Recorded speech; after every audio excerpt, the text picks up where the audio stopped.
My name is Erica Mackenzie Williams. I was born to Clifford and Deborah Williams on February 3rd of 1987 in Rockford, Illinois. Today we will take a look into my past and my present, seen only through my eyes. We will also take a glimpse into my future together. I am currently living in Stockbridge, Georgia, and attending Griffin Technical College with hopes of being a surgical technician. My early childhood memories relate back to Matteson, Illinois, where I grew up with my two older brothers, Mark and Aaron, my mother and my father. I did not know that because I was the only child between the two of my parents that I was destined to be spoiled, but that's exactly what I was. I can occur one main event when my parents left me at home with my youngest brother, Mark, to babysit me. I terrorized him, the house, and listened to nothing that he told me.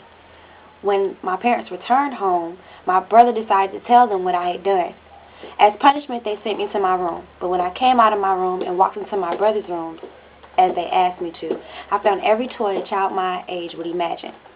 I spent so much time terrorizing my brother and in his room that my parents decided that it would be a great idea for us to switch rooms. I deeply do regret the fact that my parents, my brothers, and I did not have a strong connection and or bond, and wish that there was something that I could do about it. But shortly after all the things I took my brothers through, they moved. My oldest brother moved in with his mother, and my youngest brother, Mark, moved in with my grandparents. Not too long after that, my father had a stroke. I can remember my parents coming home from vacation and my father not acting the same way he once did. I can remember my mother making constant trips back and forth to the hospital. I later discovered that my father had a stroke, or as what I like to call it, the stroke of death, because it was forever stripped him of the personality that he has once had, and it put the pants on my mother. She then became the breadwinner of the family. She constantly reminds us that the only means we had of survival were some money that she left underneath the bed, and that my father's in-laws, my mother's in-laws, never called to see if she was okay, checked on my father, or asked if we needed help. When my father returned from the hospital, he had trouble adjusting to the cold, so my parents moved us to Peachtree City, Georgia. I enjoyed my life there, and I grew closer and closer to my father due to the fact that my mother was constantly out of town. After my parents decided to split, we moved to Jacksonville, Florida. I absolutely hated it. The first school that I went to was a private school. I didn't like the children, I didn't like the classes, I didn't like the teachers, and it was very hard for me to adjust. The second school I went to was even worse. I was in constant fights with the students back and forth every day, and I begged and pleaded with my mother to get me out of there. But life in Jacksonville grew easier when I met my first love, Antoine.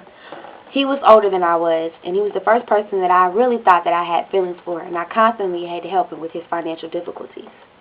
After living in Jacksonville for about a year and a half, my mother decided to move back to Georgia. When we moved back to Georgia, we were living with my youngest brother, Mark, and because of the company that we keep, or should I say the company that he kept, we were forced on a midnight dash back to Illinois. When we moved to Illinois, I was living in Sauk Village. I went to Bloom Trail High School, which was even worse than Jacksonville. The girls hated me. I was constantly fighting with them.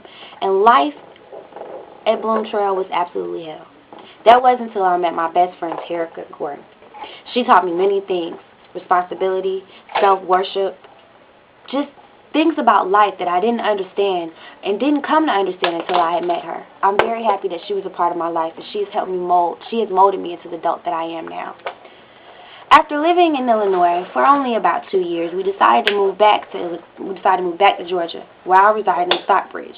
I graduated from Eagles Landing High School, which was once again another culture shock for me and another change for me to get used to. But I'm okay with it. I went to Gordon College, where I met some of the friends that I still have to this day that will constantly be a part of my life. My sophomore year, I decided it would be a good idea for me to be on my own. And by on my own, I meant with my own apartment, my own car, and my second love, Jamar Teasley, who I am still with to this day. He is one of my best friends, and he is another person that helps mold me into the person that I am with his insight on life. My hopes for the future are for me to graduate from Griffin Technical College, becoming a surgical technician. It's something that I love to do. And though I guess you would say, a weird and awkward female, I love the blood and guts and glory of the whole entire situation. Hopefully one day, I hope to get married. And in conclusion, I have learned that the things that happen in your past really do mold you into the person that you are today. And a life is only lived if you have a love for life. And I have a love for life. And I do appreciate all the people that have been in my life. And I appreciate all the things that I've gone through as they make me who I am today. Thank you.